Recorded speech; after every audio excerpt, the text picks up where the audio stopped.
opportunity to ask any questions. So we'll declare the meeting open at 3 minutes past 3, and we will, in the absence of a karakia, we will go straight to apologies. Oh, just one more quick housekeeping thing. Rachel, do you need that agenda item moved around still or not?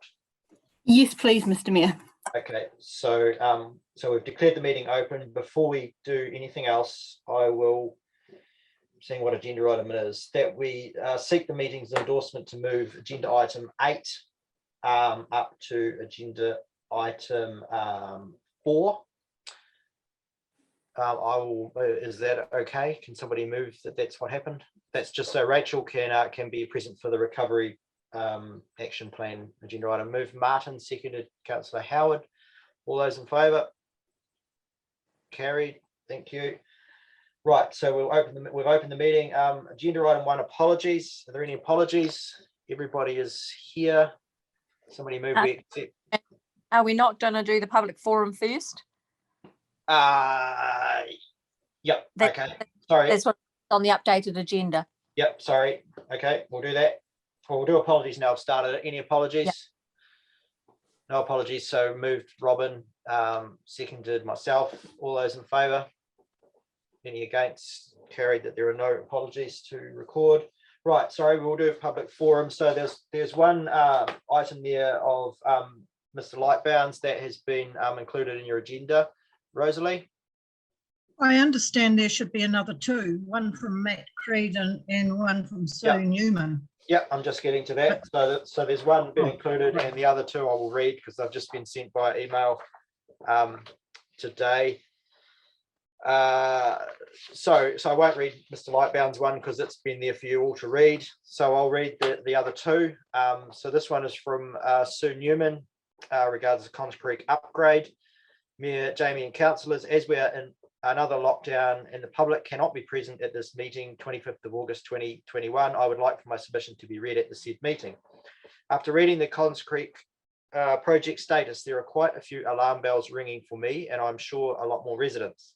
1, since the 12th of August, 2 weeks ago, the cost of this Taj Mahal had gone from 2.8 million to 3.2 million. That is a huge increase by anybody's understanding.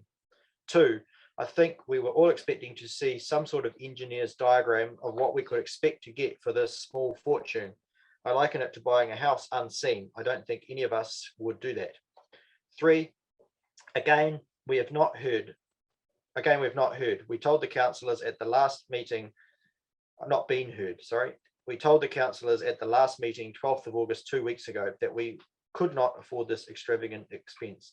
After all, we are a village of 140 connections and most of us are retired or on a benefit. We are not a city. We do not have a great amount of people to share this cost.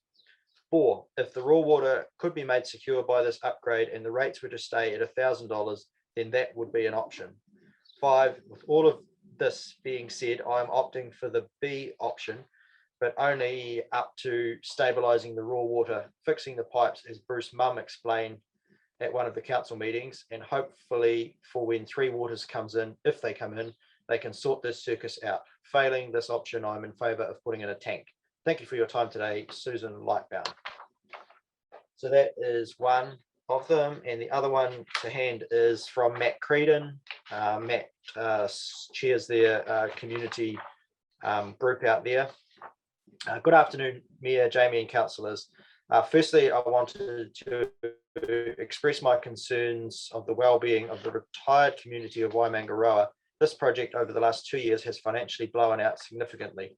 We have a large number of retired people in our community worried that they will not afford these rate increases. $2,000 a year to drink water is out of their reach financially. This project has gone on now for far too long and it's not been resolved in the past. So now it is to be resolved at the expense of the Waimangaroa ratepayer. I believe this project should be almost fully funded, including wiping out the current debt, as the past council have done nothing over the years, but left Waimangaroa on a permanent boil water notice. But all of a sudden you have to do something. I don't believe our community should cover such a large debt for 3 years until, or should, the Three Waters kicks in. This is a major hiccup that requires better explanation. Before we have a spade in the ground, we have a community debt of $350,000.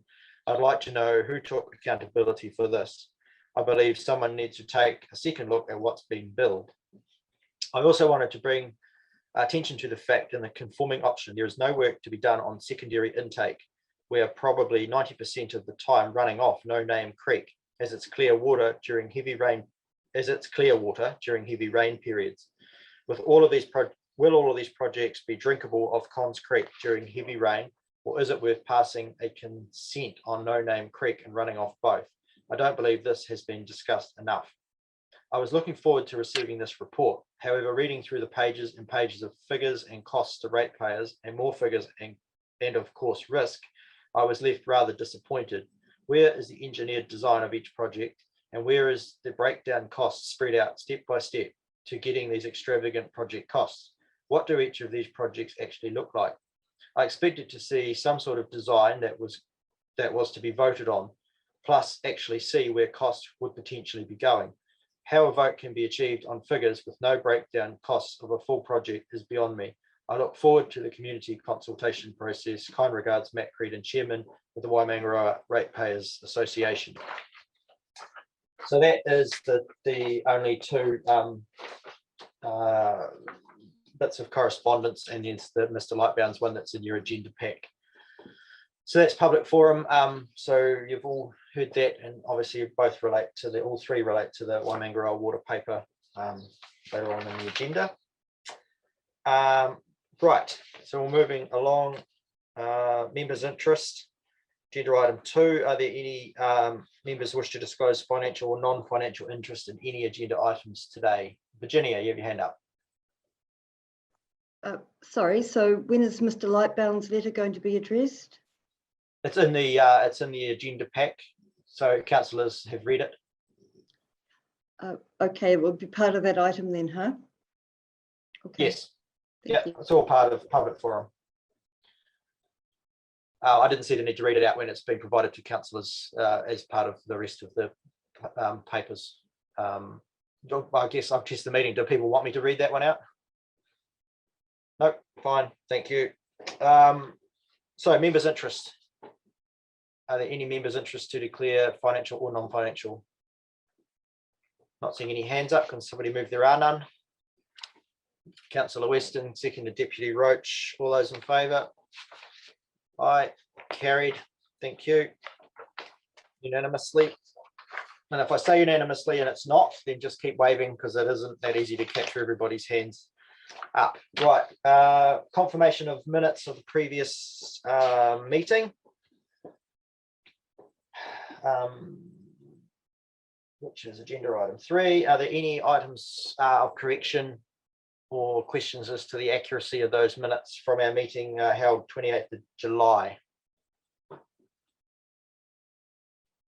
Nothing at all. Very good. Somebody like to move that they're accurate record?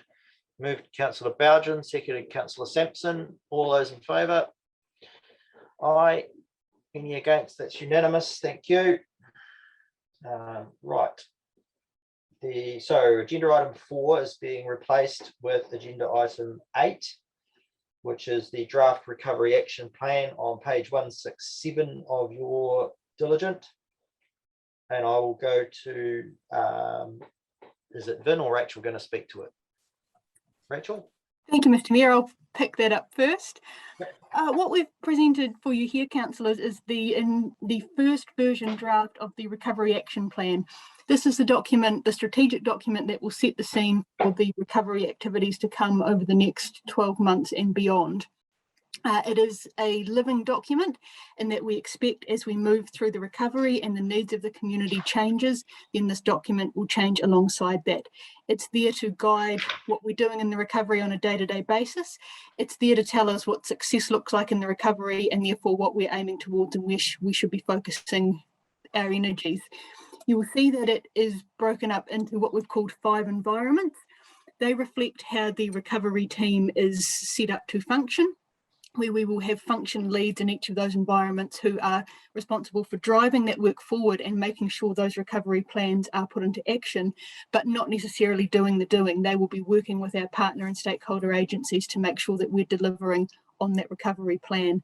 In terms of reporting on the recovery action plan and how we are tracking, that will be done through our projects and partnership steering group, which will then report back into the Finance, Risk and Audit Committee on a monthly basis. Vin, did you have anything you wish to add in Thank support you, of the report? Rachel. Mr. Chair, or Mr. Chairman, sorry. Rachel summarised the report extremely well. I'm happy to answer any questions that councillors may have. But I think, team, we'll go to questions. So on the document or the process around reporting, Councillor Rutherford. Yeah, thanks, Mr. Mayor. A good report. So thanks to Vin and the team or whoever's put this together. Can I ask, clarify with you, Rachel, was this one of the documents that was used to support the approach to Cabinet for the funding that we've just had confirmation of? Cabinet are aware that we were working towards coming up with this recovery plan, and yes, there is a link between the actions that we are seeking funding for and the recovery plan itself. And then now that we've got that first tranche through, as we work towards the second tranche, that will very much be linking back into what's in the recovery plan. Thank you. Any other questions? Councillor Deputy, sorry, and then we'll go to Robin. Thanks, Mr. Mayor. I'm just trying to find the page I had a note on, but oh, here I've got it now. Page 186, and this is just not a question, it just has to be a slight alteration. Under the TTPP, it says its notification is anticipated in 2020. It should be 2022. That's just a note for an adjustment. Thank you, noted. That all, Deputy? Oh, just further on to the lines of communication and what the recovery team looks like, I wondered whether adding that type of information into this plan would be helpful for those that read it to understand how that works. What sort of information you mean? Like Well, the management how structure? the management structure and the lines of communication back to council and other organisations. It's not unusual in a plan to show that sort of information, so that whoever picks it up and reads it clearly understands what that looks like for an organisation. Just a suggestion. Through you, Mr. Mayor, that's a very good suggestion.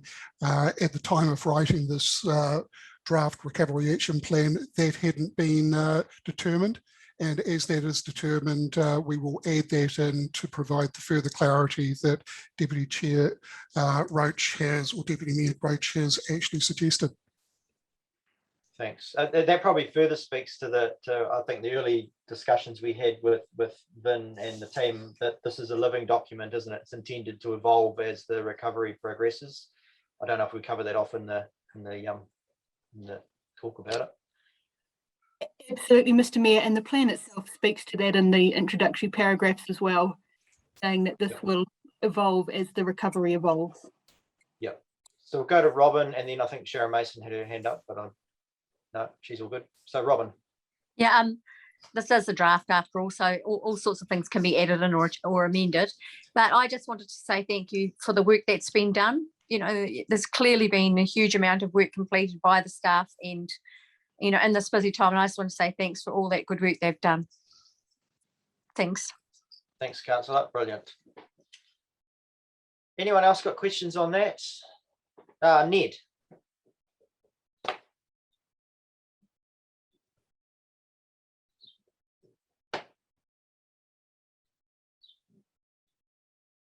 He hasn't realised he's on mute. No, he's trying to unmute. No, Virginia, can you unmute him or not? I think you can do it at your end. Should be able to go to his tile and unmute him.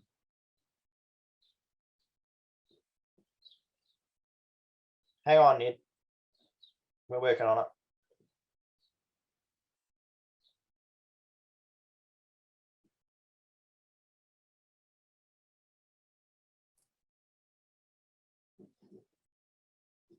Any joy, Virginia, or not?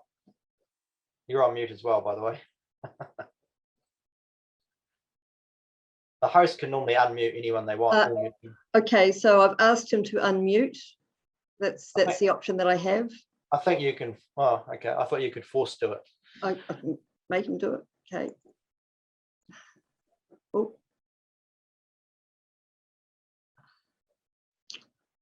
Hmm.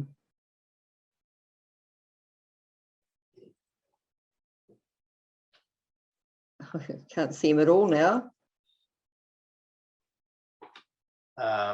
Okay, that's a problem. Well,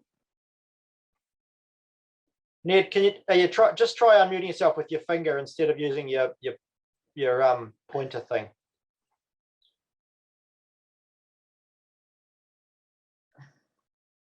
Doesn't want to do it either. Okay.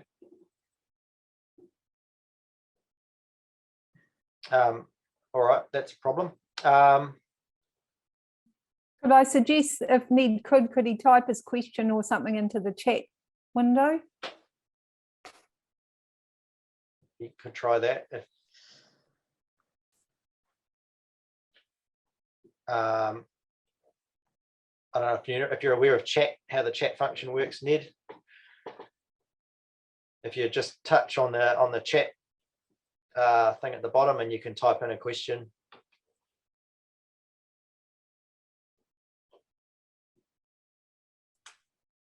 Meanwhile, we'll have Or text it through to you? Yep. Or yeah, maybe try giving. I've just sent Ned a text and a chat to give him some guidance and see if that will help. Cool. Okay. So you can, if you want to liaise through Sharon, Ned, that probably might be easier until we can get you sorted. I'm not sure. I'm pretty sure the host can somehow unmute people, but I definitely can't do it from my end. So right, okay, we'll have to move on at the moment. Is there any other questions on that? While we just wait to see what Ned's got.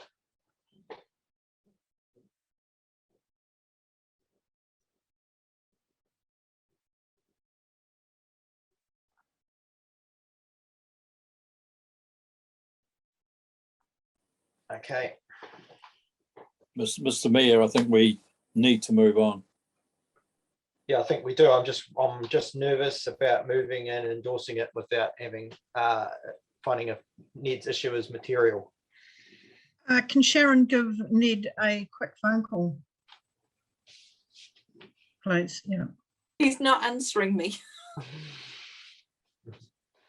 Okay, we have no option to move on. So do I have a mover then of the recommendation there, which is to receive and endorse the draft recovery plan? Moved by Robin, Councillor Nah, seconded Councillor Howard. Any other discussion, questions on that? All those in favour? No, hang on, Deputy's got another question. Sorry. Just subject to the amendments suggested or yeah, approved. yeah. As Thank the you. minor amendments as discussed. Yep. Yep. Okay, moved Robin, seconded Councillor Howard. All those in favour? Any against? Okay, carried unanimously. Thank you. Right, we'll go back to the agenda proper, which we'll see. So we'll deal with the action points in place of agenda item 8. So we'll just swap them two around. So we'll go to agenda item 5, which is the Waimangaroa water supply item. Virginia. so are we going to do the action points? No, we'll do them at agenda item 8. Oh, I beg your pardon, sorry.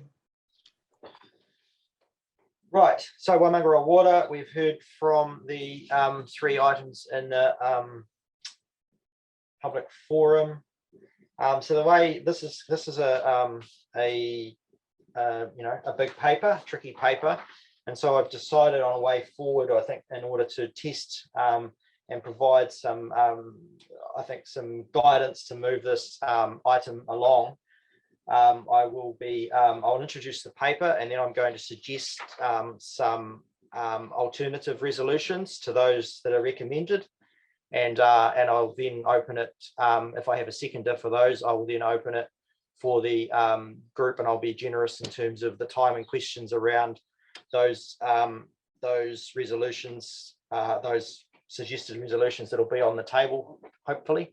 And then we'll see how that goes, and if that fails, then we'll go back to the drawing board and work through and see if we find a way forward. So I just want to acknowledge the staff and community efforts in developing this project this far. I particularly want to acknowledge the community, Matt Creedon, for stepping up to facilitate the community discussion between ourselves and our council staff, and for sharing our information and our information with the community and the community's information with us. That's been a really good effort, and I think we should acknowledge that it's not easy for someone to step up and try and provide some leadership in what's been a long process, and sometimes quite testy and tense. So I want to note that there's been significant work was also done early on in the whole process to identify alternate sources of raw water for Waimang, and some of them were worked up to a point to enable comparison. And what became evident through all of that process over what's been something like 12 years is that whatever raw water source was selected, the service level increase to achieve safe, compliant, potable water was expensive regardless of what option was chosen.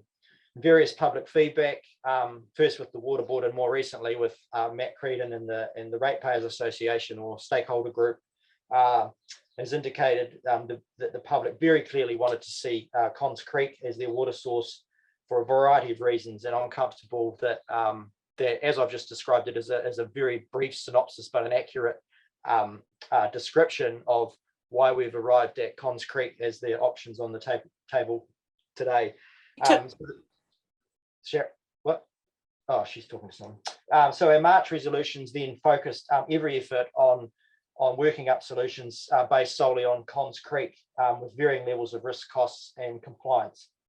And I see today's paper, I believe today's paper is a well-written capture of the most recent work overlaid with the emerging Three Waters reforms, which is clearly going at pace in the background. And what is clear is the price to ratepayers doesn't change hugely, regardless of the approach that we take. And there are pros and cons of each alternative. And perhaps controversially, the point of any further consultation with the community seems pointless unless you are in support of the do nothing option. That, in my view, clearly doesn't serve the community or council well. So I guess the summing up of that is, how many times do you keep asking the same question with the same problems before you accept that the answer is similar and that it is expensive whichever way you do it? So there's obviously some benefits to the community if or when the Three Waters reforms were to come into play, noting that any transition would likely not be complete until at least 2024. Indications are that any investment made via debt funding would transfer to another entity, and so it makes sense to fully debt fund any option, and that option to be one that's significant enough to improve the service level and provide compliant water, etc., etc. It is also clear that charges to consumers will be standardised under the Three Waters at that time. So Waimang would pay the same as others in the entity, regardless of what infrastructure that they have. So why wouldn't you ensure that while we have full control as a council to get this done, that we make the improvements that we have the ability to enable? Waiting until 2024 to make a decision won't serve that community well, and in my view, we are elected to make the difficult decisions that are the subject of this paper.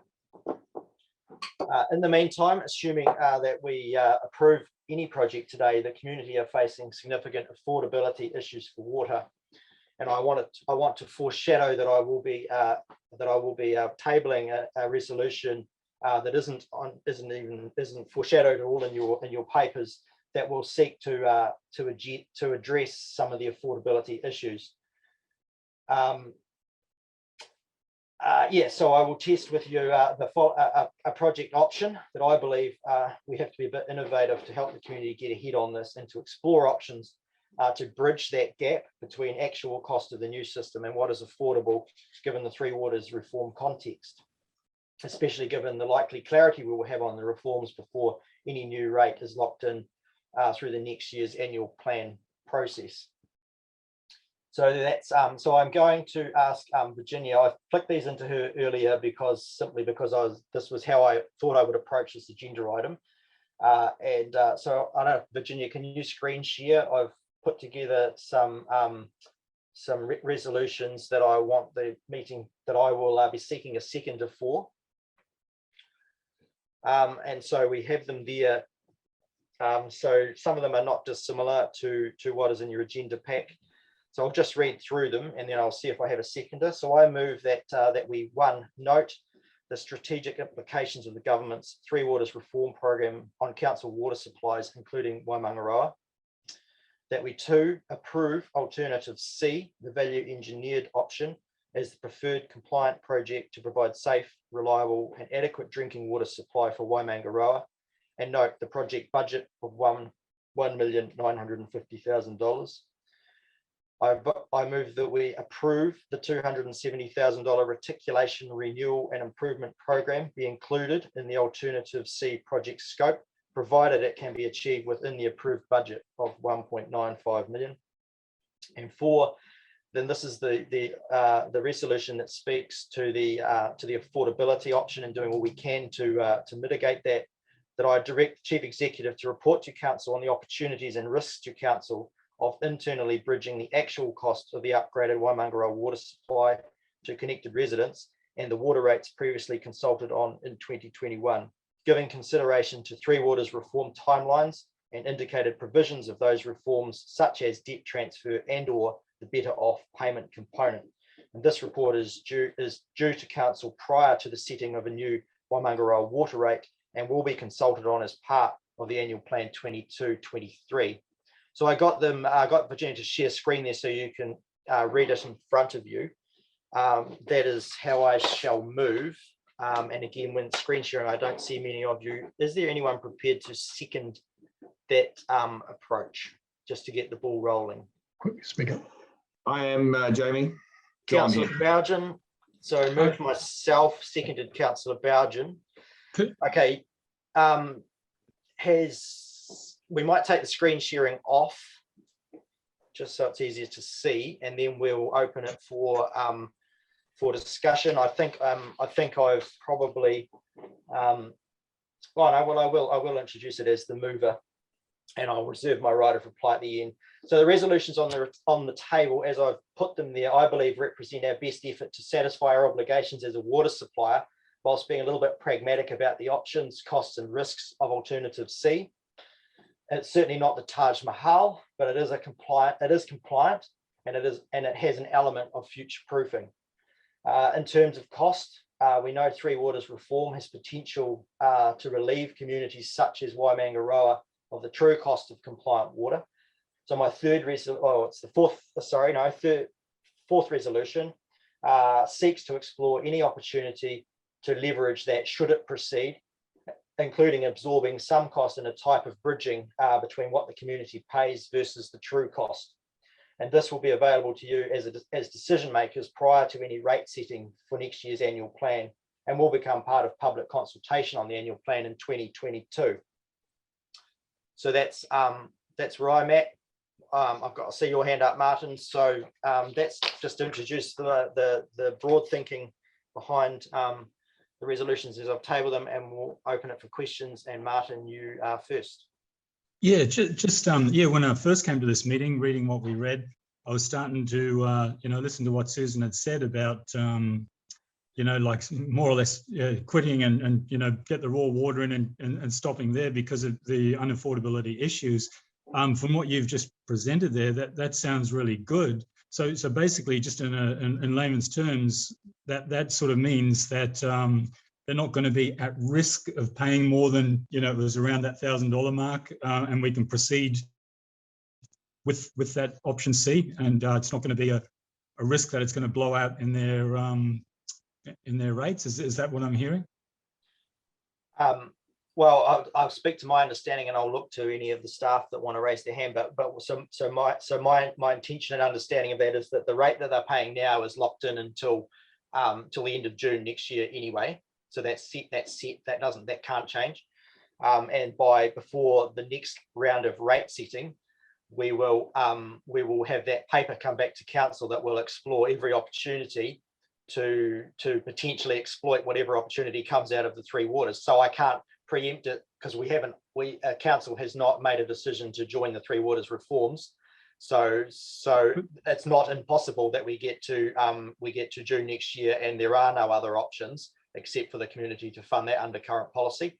But what our resolution 4 seeks to direct the chief executive is to explore options that are probably, I think, fair to say, outside of current council policy, given that we'll be doing those decisions in light of potential Three Waters changes.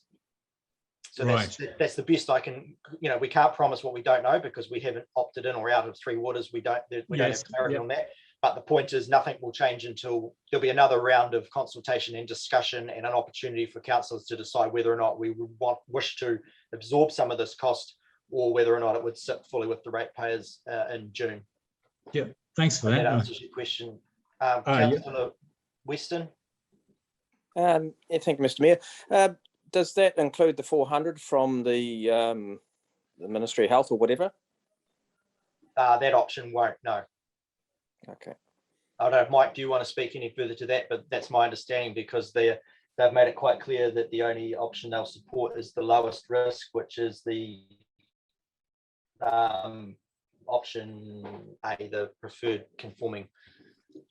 That's correct, Mr. Mayor. So it's only the conforming option which meets the MOH criteria for the cap subsidy. Councillor Sampson, and then Deputy. Okay, just probably 2, 3, 4 questions. My understanding, just going to that 400, I understood that was for treatment, and I thought A, B, and C all had a treatment component to it. So to carry on with the other questions, we probably need some clarity over what the different options are. Like, well, A is very clear that it's a conforming one. B, the intake is for 250,000 and C is for 400,000. So what is the difference? Because, and then it's alluded to in one of the submissions that it doesn't, A doesn't include the Unknown Creek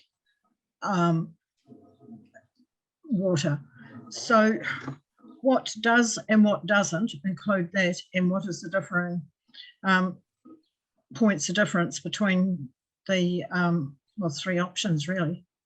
So I'll go to Mike for the technical detail. So essentially, Mike, largely you're focusing on the intakes, Rosalie, I think, aren't you? So the differences between the various options in terms of spend on the intake structures. Yep. And then, whether or not the cap funding and why it won't apply to this one. And lastly, what was the last one, Rosalie? That is the second intake where most of the water is taken from the Unknown Creek. No Name Creek, yeah. Utilised at all. Yeah. Mike. Thank you, Mr. Mayor. So it would be worth just walking through the different options and the language that's used for clarity. So the only what we call compliant solutions that will meet the drinking water standards are the conforming option, which is the full upgrade, alternative B, which is what we call the affordable compliance, and alternative C, which is the value engineered solution. And that's because they're the only 3 that include water treatment. The alternative A, raw water, is exactly that. It's only the raw water upgrade. And alternative D, do nothing, is the status quo. So, so each of those options have been built up off the elements of the job, And I would just direct councillors to attachment A. There's a matrix laid out which identifies what components or what scope is included in each of the alternatives. And just for example, so I'm not sure if someone can find the page number for me, but it's a colour matrix in attachment A called the scope and pricing matrix. And basically it shows that for the conforming option, it includes all components from intake 1, intake 2, all the transmission line replacements and so on. And that's how you get for the raw water price 1.25, just for the raw water component, 1.25 million. And then the other alternatives have different levels of investment in the raw water supply. So for example, alternative B, which is the affordable compliance, has minimal investment in the raw water. So that is $250,000. The alternative C, which is the value engineered, has slightly more investment, $400,000. And that's made up of different parts. Basically, it's a pick and choose. And that's based on priority as deemed or selected by the project team as to which parts would you replace in order of importance or priority. So councillors, that's on pages 54 onwards of your diligence. 56 is the matrix he's referring to, colour matrix. Right. Okay, cool. Thank you. And that's really the way it's structured. So it just comes down to how much investment, how much is included in the raw water side of things. And on the treatment side, it's only the non-compliant ones, so alternative A and alternative D, that don't include any water treatment. And in round figures, the water treatment cost component is about $1 million.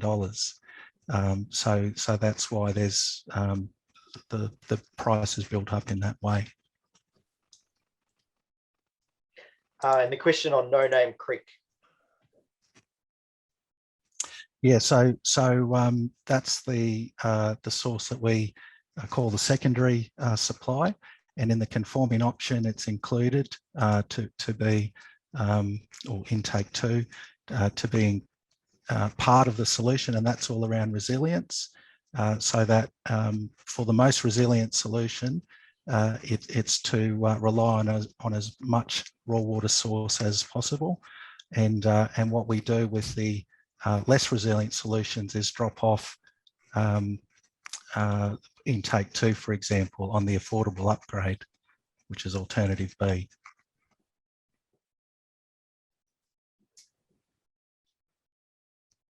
Thank you. And again, it's not in option C. There is work on intake 2 in option or alternative C, but it's not as much as the conforming option. So again, it's a scaling or scalable investment. So it's spending less on it, but not spending nothing on it. Right. So I've got Deputy and then you, Joe. Howard, Councillor Howard, sorry. Deputy. Thanks, Mr. Mayor. Just back to you, Mike, for a question around the cap subsidy, which is, you've clearly noted it in your report that it won't be, apart from the conforming one, we won't be eligible for it. I just want to know, with regard to the Mayor's recommendations, has the fact that will be taken out of the equation in the option C, has that been factored into the rates that would have to be struck? Through the chair, yes. So the way that we've structured it is to make sure that those additions and deletions, if you like, so the additions are the sunk costs or actual costs to date, they get added into all of the options and alternatives, and it's only in the case of the conforming option that the cap subsidy is offset, and that's comes together to what we call the total capital budget for each of these solutions. And the total capital budget is what's used for the rating calculations. And so there is no cap subsidy included in alternative C. Thank you. Councillor Howard. Just having attended the last community meeting, it's just such a pity that Monday's meeting had to be cancelled and we couldn't get a bit more feedback from the community on the options. But it's been a pretty clear message at that previous meeting that they thought that anything over $1,000 was. You're proposing alternative C, and it's still looking at next year of a rate of 2,200 on the fully funded option. So that would be what the community would consider still unaffordable. We're still sort of gambling on what the best approach is around the three waters, and are we better to do the best scheme, thinking that it's going to be taken over by three waters, in which case we may say, how do we just fund that affordability for the next few years for Waimang? I think we're either, but personally, that we actually stick to the do nothing option, like a lot of the community are saying, or we go for the conforming option, assuming that's going to be taken on by the three waters and the community gets the best and it's the most durable. And we may have to look at amalgamating some of these small supplies within our district in the meantime. I know it's been debated by the community and rejected in the past, but I think to look after our smaller communities, I think it needs to be looked at. All these small communities that have backed Westport around the flooding, and I think it's time to re-look at Nangahua Junction, Waimang, at actually supporting them by amalgamating their water rates with Westport. Thanks, Joe. I'll try and answer some of those in the sense that Three Waters reform, if council were to become a part of that, will take over alternative C just as much as they would take over the conforming option. So they will take over whatever the supply is there. And so the option we're proposing is on this basis, $470 a year cheaper than the conforming option in the meantime. And then finally, to your point around affordability, the point of suggested resolution, or resolution 4 as it's on the table now, is for the chief executive to explore exactly the kinds of things you're talking about. So that's what I'm referring to in terms of some form of bridging that would, once we knew we were, for example, if we knew we were going to be in Three Waters before June next year, as in we knew that was coming, then we would be perhaps a little bit braver, for want of a better word, to carry some of that cost internally, knowing that in 2024 it was transferring out. At the moment, that's not council policy for very good reasons, because we end up running ourselves into a cash flow hole in 10 years' time. But what I'm suggesting by resolution 4 is that we direct the chief executive to look into any kinds of slightly creative or new policy that might enable that kind of thing to happen in light of the Three Waters environment Three Waters reform environment that we're heading into. Sharon, do you have anything better explanation than that? Yeah, look, thank you, Mr. Mayor. Yeah, in terms of the resolution 4, I hadn't exactly factored in going out for a whole of Buller discussion around aggregated water rates. So that's probably a step I hadn't thought about as part of 4, but certainly seeking all other opportunities aligned with our annual plan review for next year. Yeah, I personally don't think it would be sensible to go for district-wide aggregation. Certainly we'll have to, if Three Waters reform isn't going to happen, but if that's still on the cards, then I think that would be the time to do that. Would effectively be doing that, and that's why I'm talking about a more innovative sort of a bridging kind of arrangement. Councillor Howard, and then Robin. I just wanted to ask, is delay decision until there's a bit more certainty around the Three Waters, is that an option? because we still don't know for sure whether it's going to go ahead or not. And it's a big commitment on the community if it doesn't go ahead, and we've committed them to this amount of funding for their water. Noted. Councillor Nah. Yeah, I just I agree with Joe on this one because I'm very mindful of the affordability for that community, and bearing in mind that they are all, a lot of pensioners and low income earners. And the other thing that I also note is there's a lot of estimates in our work that we've put out for pricing to say, 1.9 million, but there's estimates for the raw water engineered supply. So that's an estimate. What if it's a lot more? We just don't know. There's quite a lot of unknowns in these figures.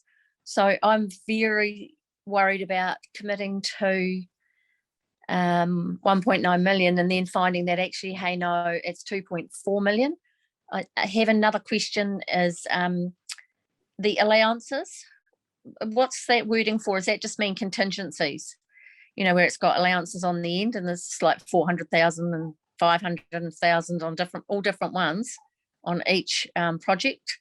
What is allowances? Is that a new name for contingencies or what? Yep. So I'll go to Mike. Mike, do you want to talk through the reliability of the pricing and the contingency allowances question, please? Thank you, Mr. Mayor. So the what we call the confidence levels on the estimates are based on what we know. And so with the raw water system, because we've worked with our ECI in an open book type of approach, the number that we have for that full upgrade, the 1.25 million, and therefore all of the subcomponents which are used in various ways to make up the other alternatives, we have what's called a class 1 confidence level, or we only really talk about high range, so plus 15%. So, and we've factored that into this term we use called allowances. And to segue the other question, yes, it's another word for contingency, but it's specifically about what we call estimate risk, which is this class of confidence level, and event risk, which is, the what if this happened or that happened.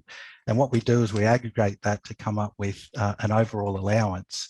And in the case of alternative C, for example, that dollar figure is 450K. So when we talk about the total capital budget and what we base rates on, it is inclusive of that allowance, and it's significant. It's 450K, which is 23%. Now, the reason it's so high is because in alternatives, in alternative C, the other part of the system is the treated water supply, and that has a higher contingency, if you will, because we haven't got the market pricing back yet. And so so that's a plus 30% figure, and we just think it's prudent to allow for that, so that the decisions that have been asked of council today are really looking at it from a worst case scenario. So if that's extra comfort that the figures that are presented here are inclusive of allowances to speak to those estimate and event risks, we just feel that's the most prudent way to present the costing information. But they are significant numbers in terms of the component of the total values that we talk about. And what that means is that it's not committing to spend. It's just the overall provision required to move forward. Does that cover those two questions? Yeah, I think it does. So basically what you're saying is in the allowances, we may not need to spend that.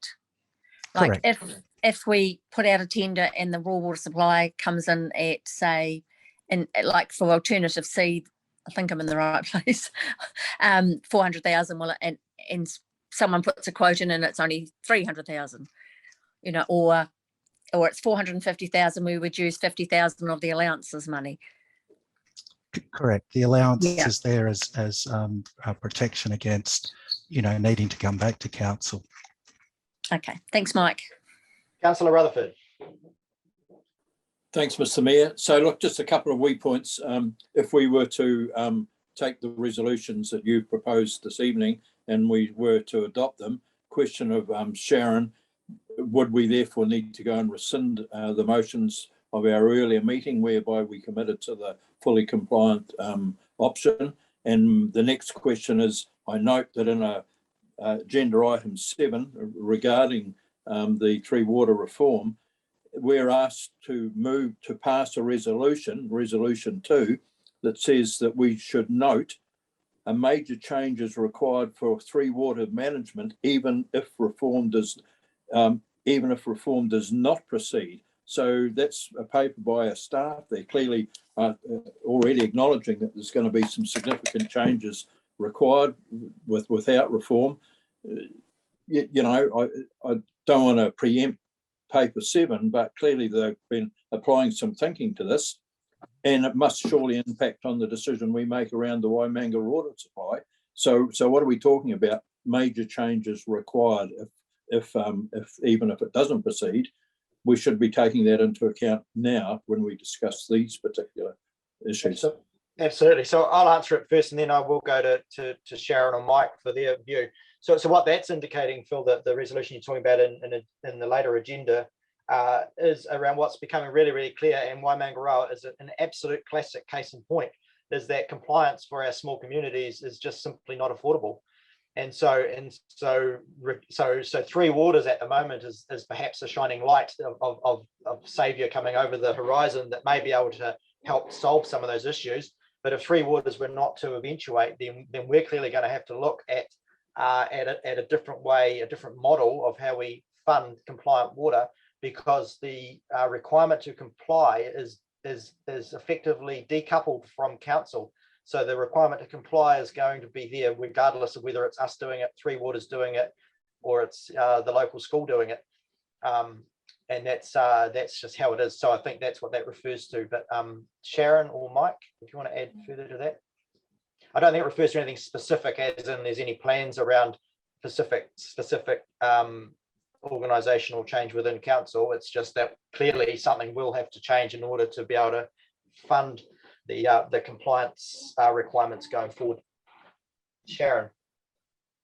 No, I'll agree with how you've summarised that, and in terms of the very sensible question Councillor Rutherford has asked about whether the earlier resolution would need to be revoked, I'm just going to clarify with Mike, but my interpretation, rightly or wrongly, is that option alternative C, that sort of fits in with the tollgate approach that was provided at the previous council. Would that be right in terms of the tollgate approach about stopping at certain points?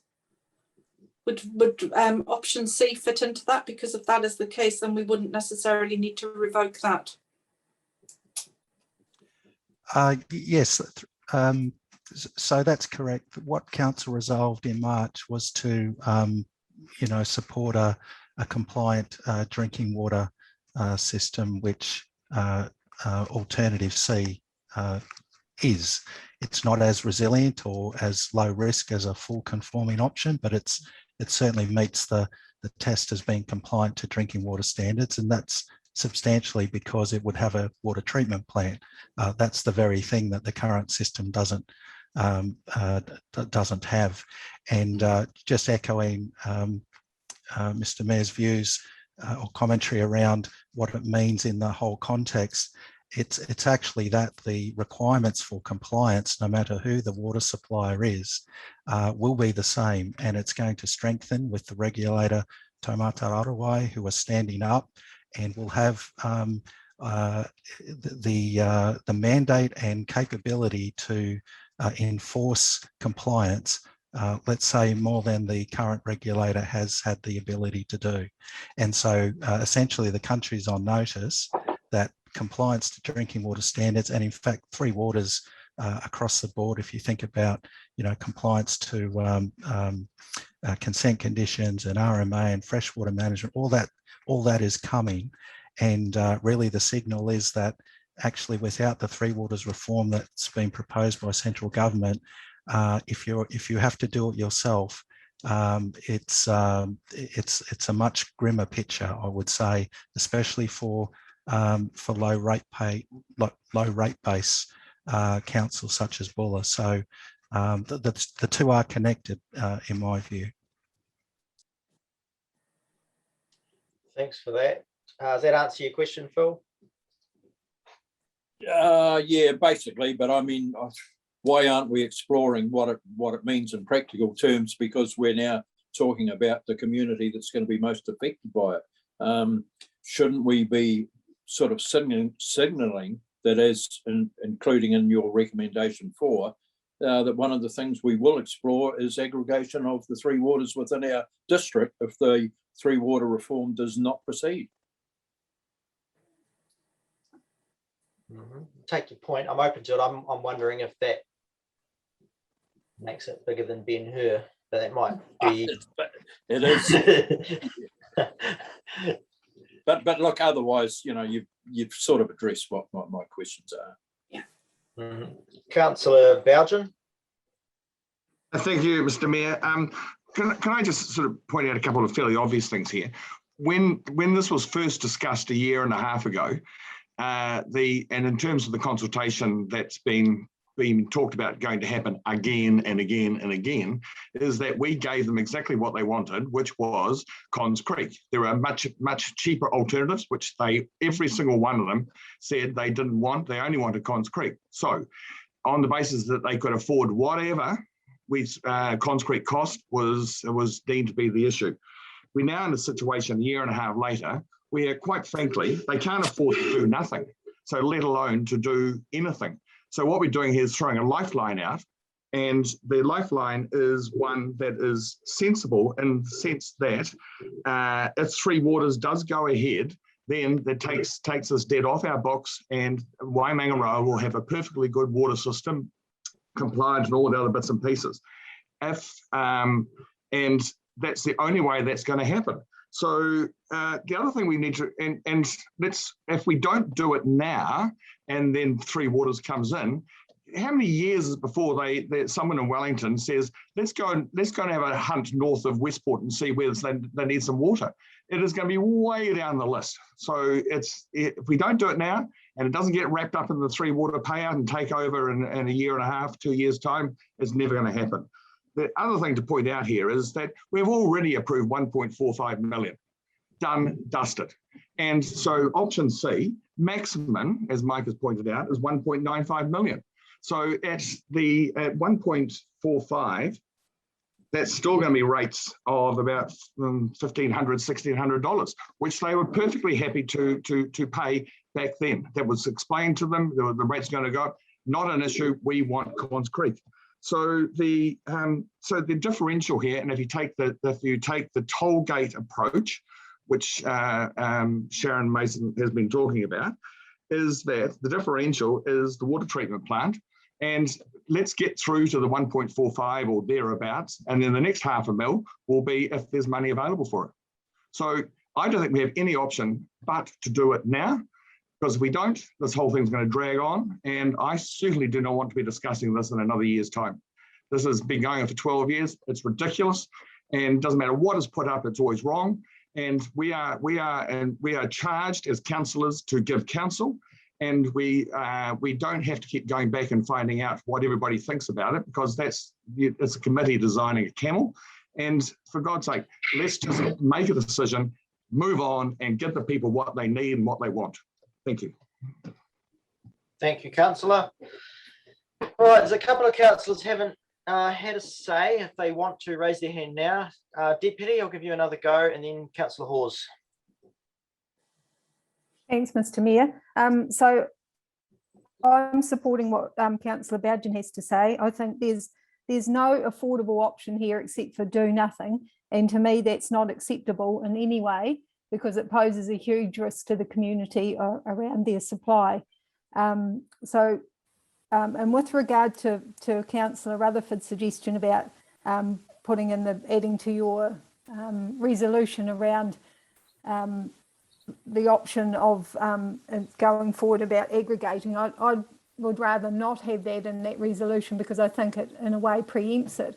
as opposed to leaving that resolution a bit broader so that management can then do their work and look at all options around how to mitigate the exposure of increased rates to that community. So I'd rather not see that. I take on board Councillor Rutherford's point that of course that would be one of the options that we would look into or would be presented to us. But for me, I'd rather keep that last resolution broad. And I think just to sum that up, I would be voting in favour of option C. Thank you. So we'll go to Councillor Hawes and then back to Councillor Montgomery. Yeah, look, I just fully support what both Councillor Bougen and Sharon have just said. I think that the key takeaway for me from this is that the more you talk in circles, the more it costs. Hence the reason why we've got virtually the equivalent of the cap subsidy having been spent already in our formulating where we're going and re-litigating. So, you know, it's cost a considerable amount of money already, and going backwards and forwards is only going to cost more money. So I think that, you know, you can consult and reconsult. If you change something, you'll have, we've seen with rates, with our rates proposals going out twice, and it doesn't matter. You change it around and go out with what you think is a solution, and you've just shifted the tide mark somewhere else. There'll be a different group of people affected differently, and you know, and the same again. You'll go on consulting forever unless we make a decision. My key takeaway from this is the fact that Waimangaroa community is basically the reason why the government has come up with Tūmata Arawai. It's showing categorically why, as a community, all of New Zealand has to work together on these water supplies. So, you know, it's not predetermining the fact that, you know, we're going to all agree. We're still looking at what the, you know, what the impact is going to be for us as a council, but it's pretty clear that the impact for communities is quite obvious. So the impact as a council financially might have somewhat different views or might not, but communities won't change. Waimangaroas still won't be able to afford these things, whether it's Waimangaroa or a North Island, a far north community, they're all in the same boat. And I think that that's something that, you know, why we need to move ahead with this, assume that, you know, something's going to change, albeit maybe not what's proposed, but I'm sure that there will have to be a solution come up with for the whole of New Zealand, because if it doesn't, the Waimangaroas are never going to get compliant water. Thank you. Thanks, Councillor. Lynn, you got something to add from a staff point of view?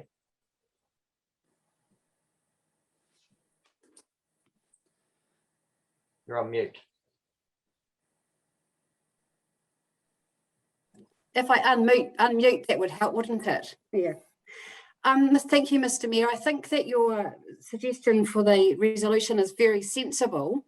I just want to make sure that everyone is very clear that there is some risk with that resolution, and that if the Three Waters did not proceed, and under the current policies that we have, which is set to be, may ensure that the finances are managed very prudently, that there possibly wouldn't really be any other option apart from going and asking the whole of the community to reconsult about consolidation of water supplies.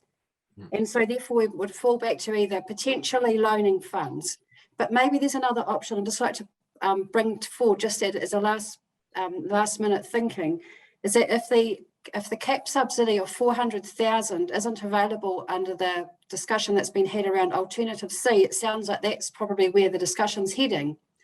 Maybe there's a benefit that can be made here where we put less risk on the community and yourselves as the people making the decision.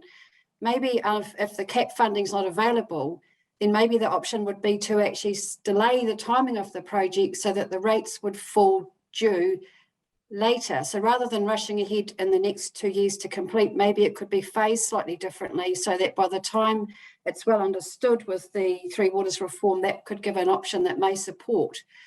I know that that's a a late minute addition to the discussion, but I hope that's making some sense, that maybe we can do something to make take risk away for everybody and make it somewhat more palatable, because I feel that I'm hearing some concerns around the risk, and I thought that might be a solution to help. I don't think it materially changes the cost to the community either way, though. Sharon, Mason? Yeah, no, I was going to say, look, thank you, Lynn, for that feedback. And I think that's, you know, specifically around the resolution 4 is actually, it gives us time to come back with a well thought out financial paper or options back to council for consideration, depending on where we're at within the Three Waters environment. Yep. So I'll go to you in a minute, Margaret. Just to be really, really clear, I do agree with Lynn on one point, and I want to be really, really clear, is that resolution 4 is not promising that we will be able to deliver the water and keep the payment at something similar to what it is now for next year. We can't make that promise because we have not opted into Three Waters as yet, and we have not had any policy change that would enable us to borrow the money to bridge that gap. So I'm just being really, really clear. All I'm signaling with that is that we're actually very expressly directing staff to be to take a really deep dive into what options there would be to smooth that, and that's really all we actually can do at this point. Councillor Montgomery, and then Ned, I think. Whoops, sorry, it's unmuted now. So it seems as though the longer we put it off, the more the price goes up all the time. One of my concerns, probably it's a question for Mike more than anything else, is on the bottom of page 31. It's got here, the town reticulation is currently excluded from the project scope. How much would that actually add to the local community once that, if we go ahead and all the other things happened? How much more town reticulation is needed in Waimangaroa? Mike? Thank you. So yes, the additional scope, which isn't included in the comparison, it's sort of a bolt-on. You can bolt it on to any one of them. 270k is the estimate, and something like $100 per annum extra on rates. That's to do the priority works that have been identified by staff and our maintenance contractor in the town reticulation, and for a couple of reasons, but mostly the water loss, so leak fixing and the like, and actually to improve in somewhat, although not meeting the compliance for fire services, but to improve the fire service capability. But it is not a full renewal, obviously, or anything like a large replacement throughout the reticulation. It's just focused on those key areas that are identified in the report, and actually deemed quite critical for any one of these alternatives is to include that, just because it helps to form the overall improvement of the system as a complete network.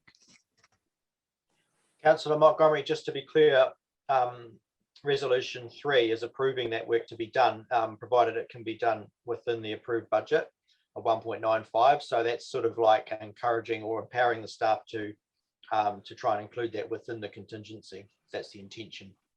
So that's a bit of a mechanism to protect against a blowout. Yep. That's the intention. Right. Any other? Ned, sorry. You found the mute button. Kia ora.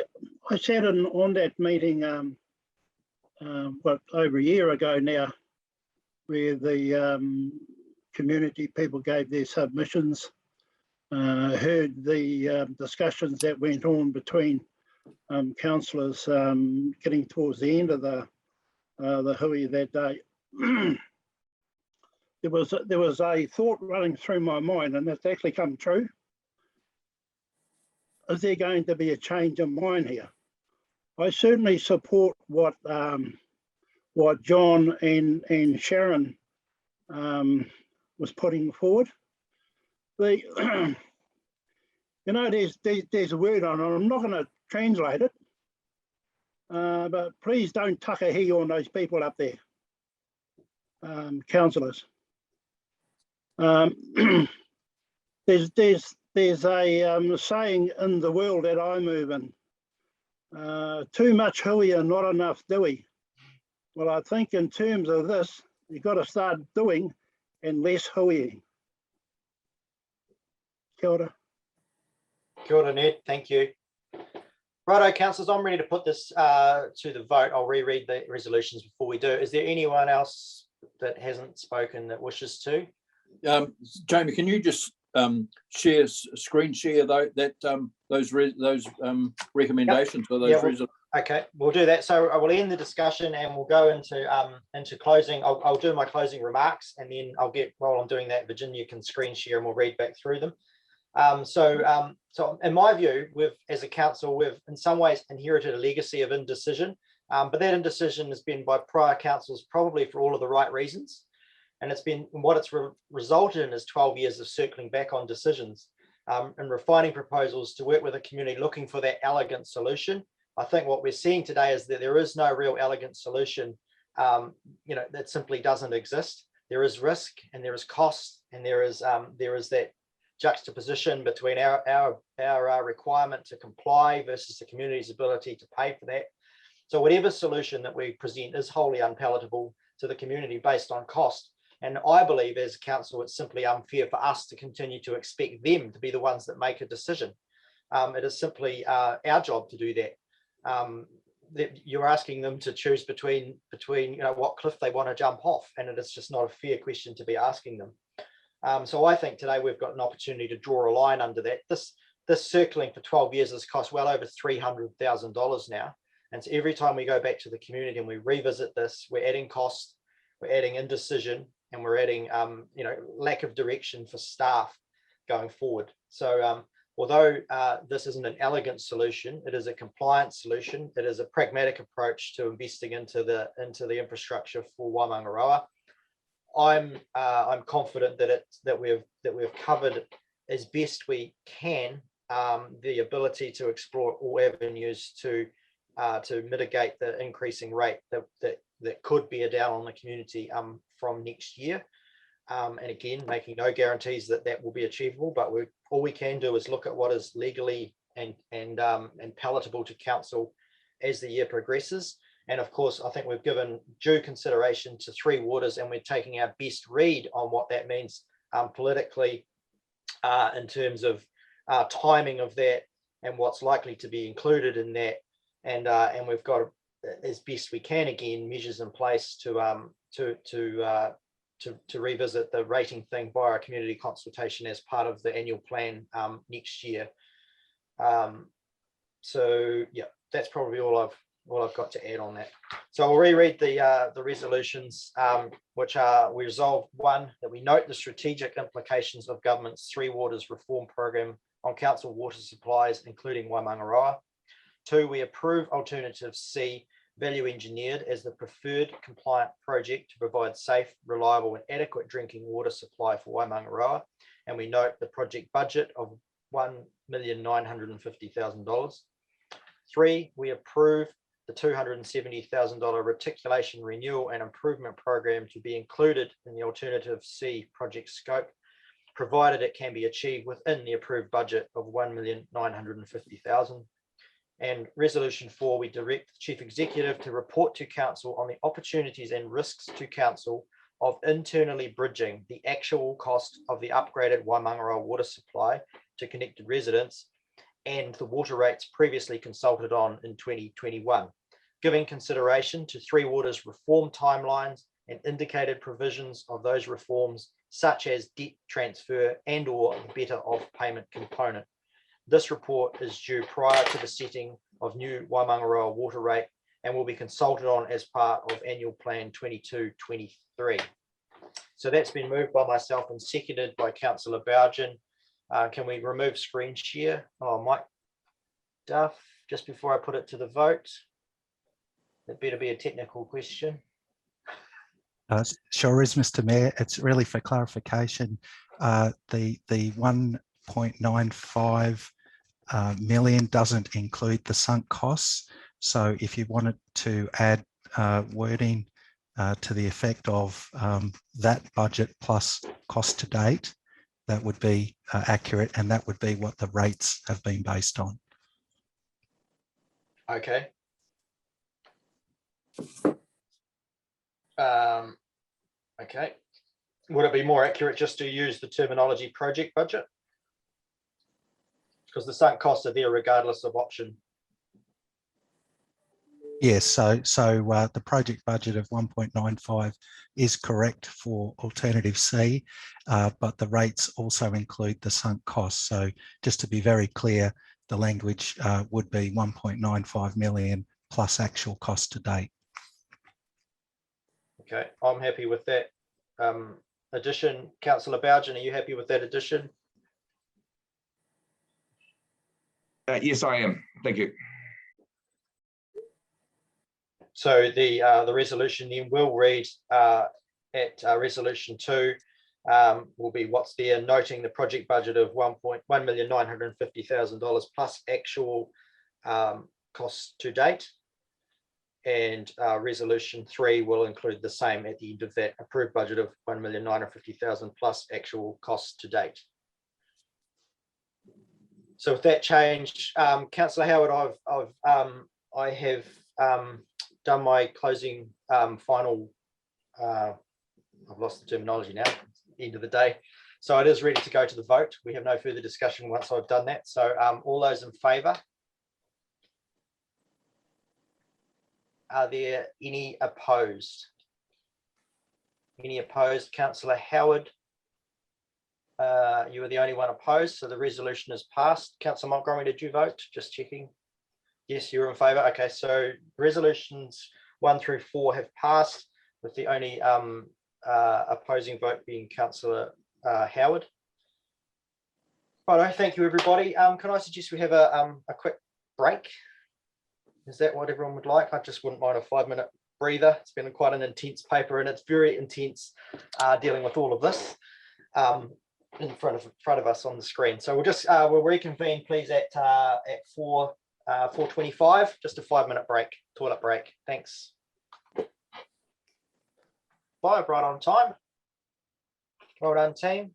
So we'll move to agenda item number 6, the infrastructure services work plans end of financial year results. So that's pretty good news story there. I might let Sharon or Mike wants to speak to that. Probably Mike, I guess. You want to talk through the paper? Thank you, Mr. Mayor. I just wanted to add it's a shared success. A lot of people, of course, our staff and contractors have worked really hard through that financial year. The results were largely socialised last week, and otherwise just point to the draft recommendations and open for any questions. Yep. Any questions on that? Sharon Mason first.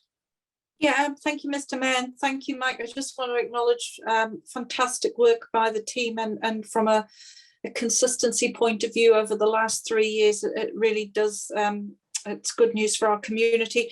Just want to acknowledge, though, that these results will become finalised when our auditors have been, and it's included in our annual report and the mopping up. But still a very good result, and I don't expect any change. But just be clear on that point. Thank you. Any other questions, or someone like to move those resolutions? Deputy, moving them?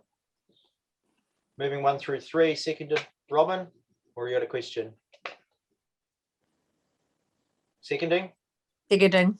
Yeah, cool, thanks. So we've got resolved that we note the delivery performance result 94%, 20.55 million for the 2020-21 financial year.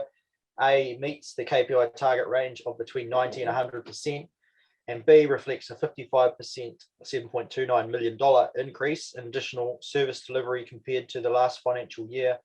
And 2, that we endorse the infrastructure services work plans end of financial year result as of 30th of June 2021. Moved Deputy Mayor Roach, seconded Councillor Robin Nah. Any further questions, discussion on that? All those in favour? Any against? That's carried unanimously. Well done, Mike. That is very good in what was a big year, and I suspect another big year is on the go now. Right, agenda item 7, Three Waters reform update. We don't have Mike Williams here, so Mike Duff must be going to speak to the Three Waters reforms as well, if you would like to, Mike. The intention of this paper was to, although some of you will have seen some of this stuff before, it was to formally introduce it in a public setting, that this has been put in front of you, and basically the factual information on which to begin some thinking around what concerns you may have to inform the workshop as proposed in September. So other than that, Mike, I'll let you talk further to that. Thank you, Mr. Mayor, and also just to acknowledge Mike Williams, the author of the report. Yes, this is an introduction to the Three Waters reform proposed by central government. We intend to have a workshop on the 8th of September, which is the ISC placeholder, just to develop out the Buller specific risks and what's called a PESTEL risk framework. And there's an example included in the attachments from Hastings District Council, which we've had a good look at. And the idea is to build a consensus of a council view on the proposal overall to be ratified at FRAC on 22nd September. And that timeline suits a submission to LGNZ on the 24th or by the end of October as part of the overall feedback to DIA. So just to emphasise, there's no decisions required at this time. It's really an opportunity to engage and get feedback and doesn't trigger any need for formal consultation. There's a correction on page 76, thanks to Lynn. The loss of debt and asset is not expected to compromise our capital works program as suggested, but we aim to address those sorts of details in the ISC workshop. I guess any other questions, happy to receive them. Is there any other questions on the on this paper, or sort of the space we're in at the moment in terms of the government consultation? I think it's probably worth getting on the table as well. Councillor Weston, and then go to you, Councillor Rutherford. Yeah, thank you, Mr. Mayor. Yeah, just a few concern about the fact the makeup of the 12 of the supposed proposed committee. It was mentioned that how does a little place like Buller keep its voice? Yep. So that's the kind of thing that will be that we can discuss at the workshop in terms of forming up our view around that. But it's a shared concern among a number of small councils, and there is no doubt that it's not going to.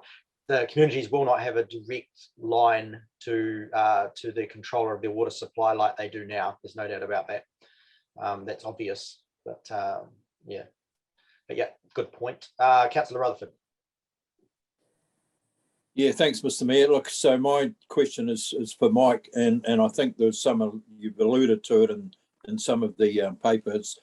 How are we going to verify the data that's being used in terms of the costing for the whole thing in regard to our smaller and unregistered, not unregistered supplies, but private supplies? When do we know whether they're included? Is it going to be costed against our total community water supplies, or Three Water supplies more accurately? How do we know you're obviously working on that data and verifying it. How's that coming along?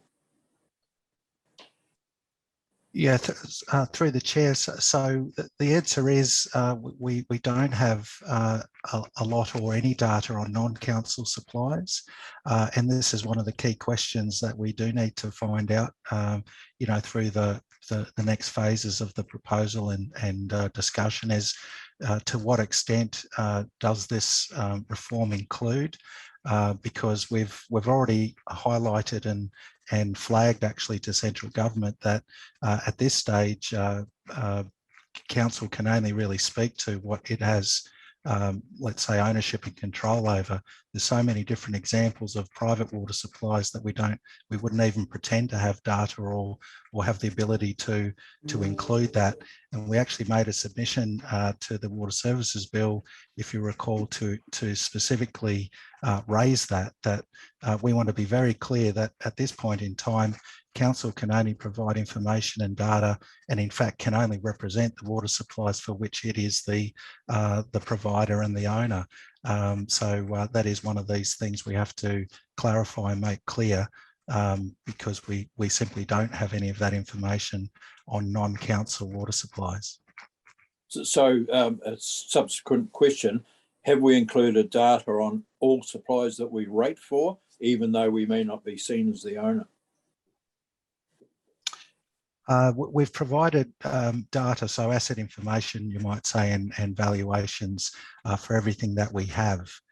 So I think the answer is yes, because we have that kind of asset information and valuation information for the supplies that council operates.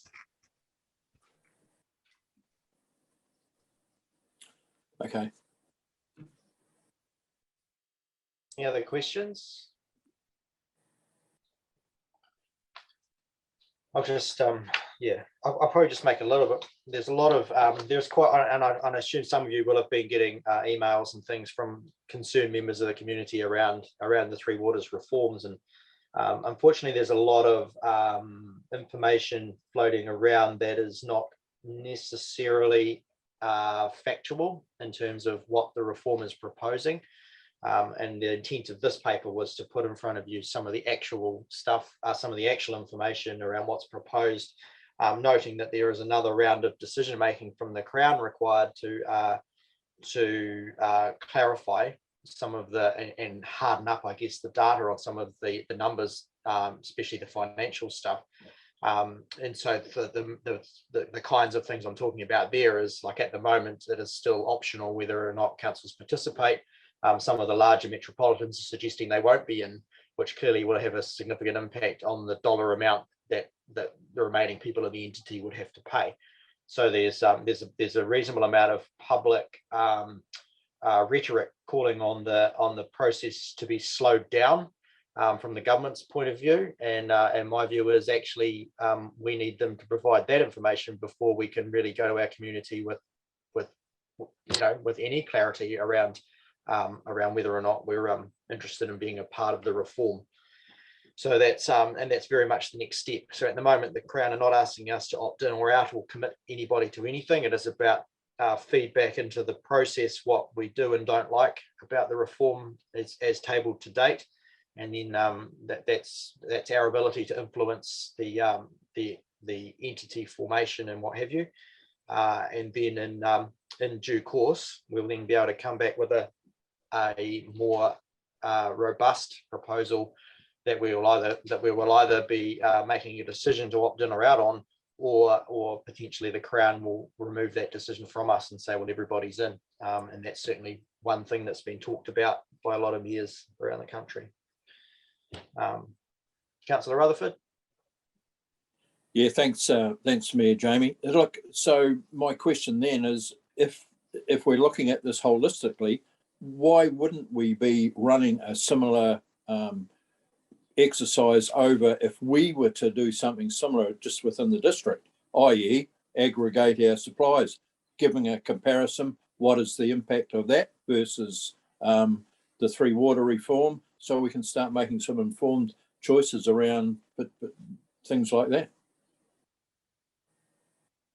Potentially, I guess the only thing similar to that was done was the early work Tonkin and Taylor done around whether or not there was a West Coast case for change, as an aggregation even West Coast wide. And it was that report, I believe, came back to council, but it was quite clear that even that, like an entity even of that scale, didn't achieve a positive outcome in terms of affordability and things. So so I guess there is a within district one, but I would imagine that it would be scalable down, as in the ability to offset the impending cost of not only drinking water, remember, but we're talking wastewater as well, which is potentially the bigger ticket item going forward. But I do take your point. Sharon Mason. Yeah, yes, thank you, Mr. Mayor. Yeah, you're absolutely right that that paper did come back a wee while ago, and it showed that even taking an aggregated view, it wasn't of the size and scale to make the potential financial difference, and in terms of procurement as well. So yeah, it's a bit challenging for a district in a region of our size and the population.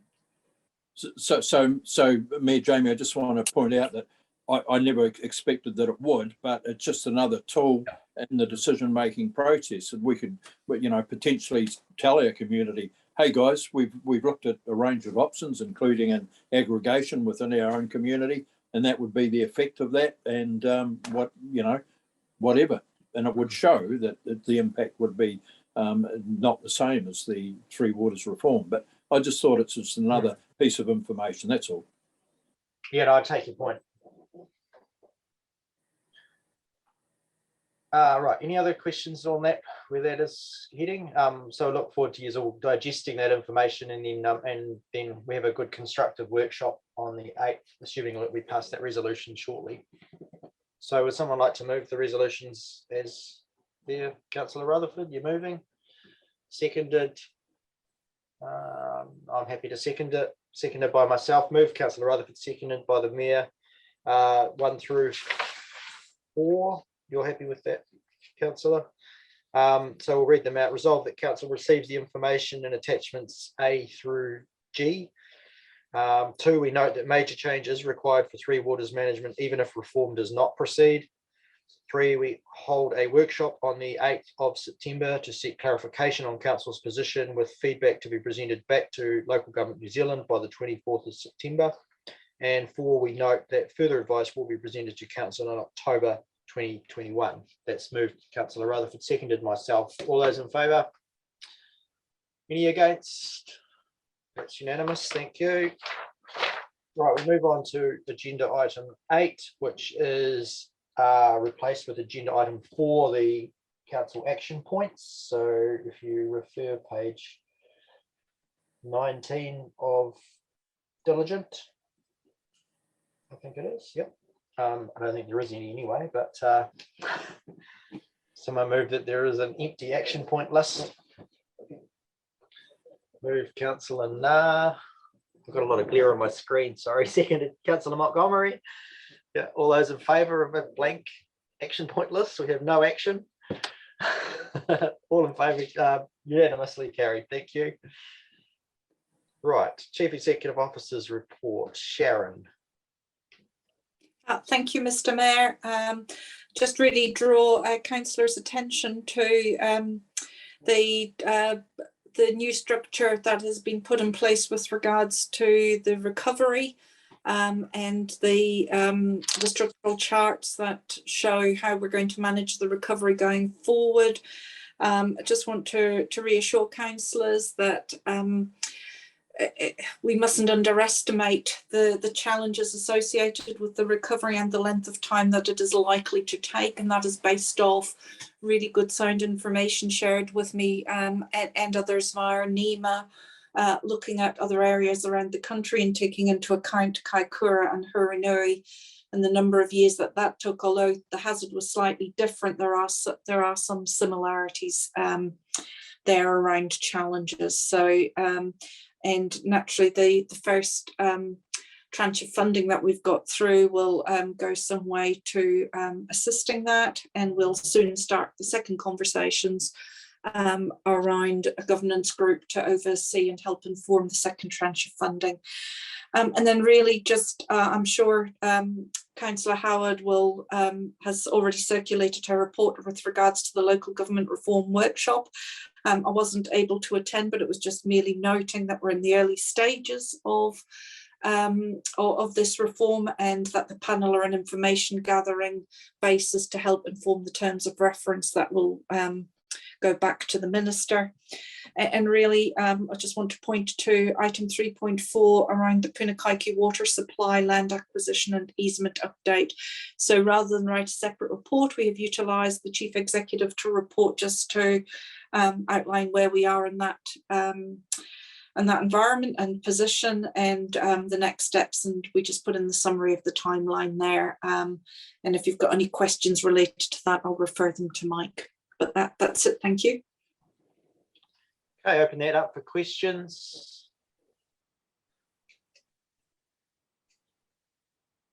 That was easy. Somebody like to move the Chief Executive's report? Moved Councillor Bougen, seconded Councillor Hawes. All those in favour? Any against? That's carried unanimously. Thank you. Right, I say it every month, the one you've all been waiting for, the Mayor's report. Right, we'll just quickly talk through that. So Mayor's Task Force for Jobs. So this is it's a little bit wordy, but basically I pulled the comment that I provided as part of the annual report that had to go into the Mayor's Task Force for Jobs HQ, if you like. So just a little bit of commentary there around where Buller's at and heading and opportunities that we perhaps see for MTFJ. I want to acknowledge Shane Barry, who has moved on to the much greener pastures of handling our welfare function as part of the recovery team, and she'll do an excellent job there. So she did a brilliant job as MTFJ coordinator for the year. And we have re-signed a contract with REAP to continue delivering that project, and they have a new person in mind. I understand that they're very close to confirming that publicly. Mayoral Relief Fund, again, acknowledge Deputy Councillor Rutherford, Ned and Di Rossiter for their effort in administering that on my behalf. Obviously, that all came to a head right at the crux point of all the busy time for the flood response. So it was good to be able to delegate that into a very capable little committee, and it really did get cash, simply and easily into the hands of the people that really needed it. We anticipate significant need of that for that fund going forward, given that we're aware of a significant percentage of people uninsured, and it's highly likely that some of them will come to the fore over the coming months with some quite specific and perhaps diverse needs. So that will be worked through around a process around funneling that, likely in close connection with the recovery team and the navigators, who will be probably best informed on the ground as to where the real true need lies there. And I just want to note, there's been again a bit on social media around this fund that absolutely no administration charges or any such thing are deducted by council for that fund. Every dollar that's been deposited into it has either already been paid out or certainly will be made available for distribution over the coming months, as that progresses. And so I think 450 odd people have so far received that 230 odd thousand. So obviously there's quite a bit in the kitty that, like I say, will become a targeted need going forward. And also this week we've had a contact, and we're working with MPI on a very small really portion of funding in the big scheme of things, to be included into that or administered through the Mayor's Relief Fund, similarly anyway, around meeting the needs of specifically for the primary sector. So that's that. The Zone 5 and 6 mayors, that was a meeting in Christchurch around Three Waters, and at a follow-up meeting with Ngāi Tahu at their big building there in Addington. Ngāi Tahu are clearly of the view that these reforms will progress. They're certainly planning for that, and I think quite prudently. The co-governance model of iwi and local government together in a 50-50 co-governance is being strongly driven by government, and it's fair to say I felt that I came away from that meeting feeling iwi were quite genuine, and they raised some interesting points in the sense that their when I say their iwi membership are also our membership, if you like, and that we share a lot of similar things in terms of what looks good for iwi members, looks good for our communities as well, and we're all looking for the same improvements and sustainable water supply and what have you, for our smaller communities.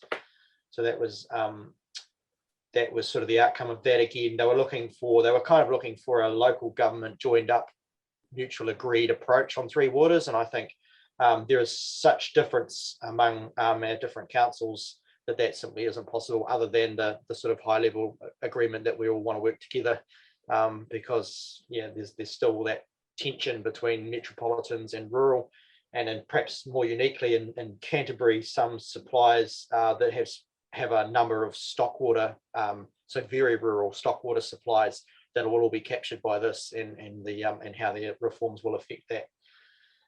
Councillor Howard has provided you all with a set of notes from the Local Government New Zealand conference, which I unfortunately had to leave early to come back to deal with the Buller floods. So I don't know if Joe, do you want to speak to that at all? Everyone's had it circulated and it didn't make it in the minutes, but is there anything you want to add or speak to briefly to the paper? I think it's pretty, covers it pretty well. I didn't put a lot about the focus of the conference because it was around all the reforms coming forward, but I think we've been very well informed with information that's been sent through to us from local government and other agencies. Just to sum it up, I think the biggest benefits that I found from going to the conference when we did get to have those breakout groups with other councils, and my focus were around some of the community things, like the youth was very, very good, and I'd recommend it to the youth councillor. They get an opportunity to visit Blenheim and see what they're doing.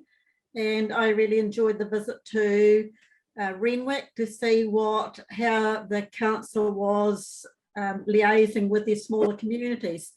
So those sort of things I think are the benefit of anyone that has an opportunity to attend a local government conference. Thanks, Joe. And thanks for the notes. That was very good. So Joe, and for anyone that didn't know, Joe and Robin ended up trapped in Blenheim for what, extra few days, I think, in the end, due to the floods and road closed and that, because obviously Marlborough was hit by a civil emergency at the same time. So, but I certainly don't regret my decision to jits at home, because it turned out to be quite a big few weeks here. That's probably it. Anything of note that I wanted to speak to out of the report? So I'll take questions. Councillor Rutherford. Yeah, thanks, Jamie. Thanks for your report. Pretty comprehensive. Look, I just want to touch briefly on your meetings with Ngāi Tahu in reference to the Three Waters reform. So, as you indicated, they're prudently preparing for the adoption of the reform package. I just want to question, and Ned might want to add to this as well. Is it fair then to assume from that Ngāi Tahu are actively promoting the reform with central government? I can, well, I'll let Ned, you go first. Not as far as I know. What I do know, though, there's they're quite keen on the local stuff in terms of us over here on the West Coast, for example.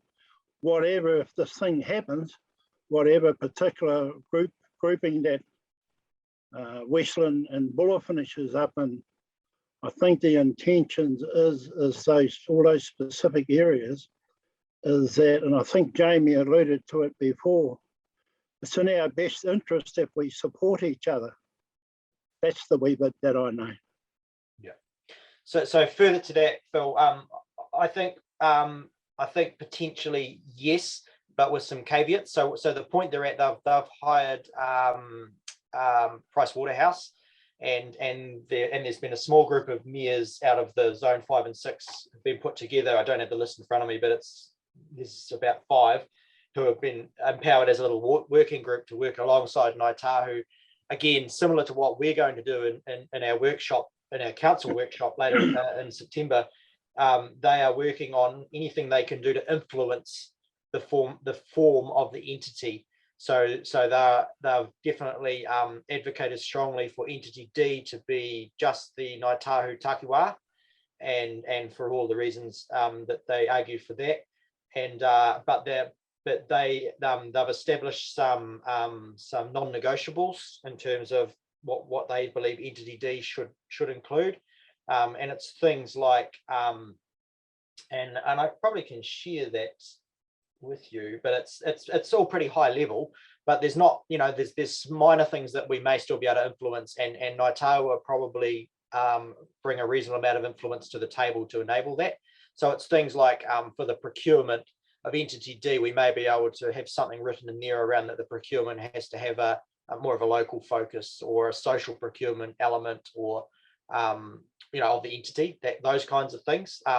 But I mean, I guess I would caveat that from Buller's point of view is that some of the benefits of the reform is that you are doing that bulk buying. Procurement is one of the big gains in terms of efficiency.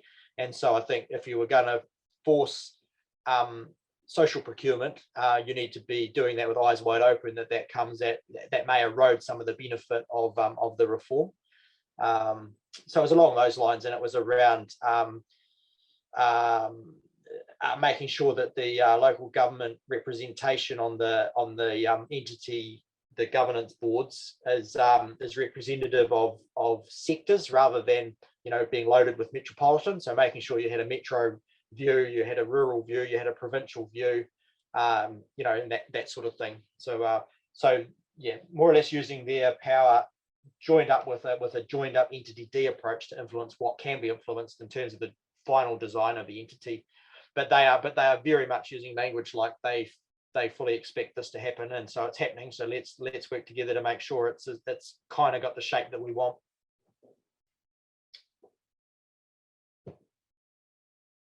Any other questions on my report? Nope. Somebody move it. Again, a lot of glare. Move Councillor Rutherford, second Councillor Weston. All those in favour? Aye, carried. Thank you. Ned, did you have something else or not? Sorry.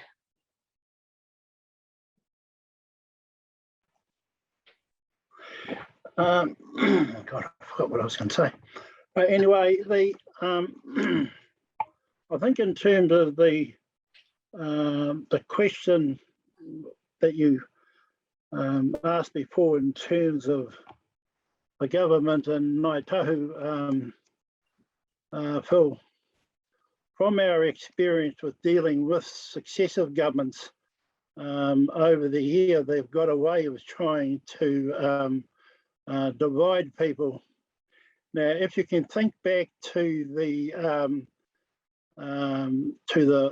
foreshore and seabed fiasco, the bad publicity around that was driven by the government. So, you know, those are the things that I know people within our iwi, and sensible people, they will never ever forget that sort of stuff. So that's all I wanted to add, Jamie. Yeah, thanks, Ned. Good words. Okay, so we moved. That's passed unanimously. Thank you, Virginia. Cool. So now public forum response before we go into public excluded. There will be the resolutions, I believe. Anyone have anything further to add, or a letter covering that off to the three, or to Matt and the other two community members that wrote in? Everyone happy with that? Okay, we'll organise that tomorrow. Right.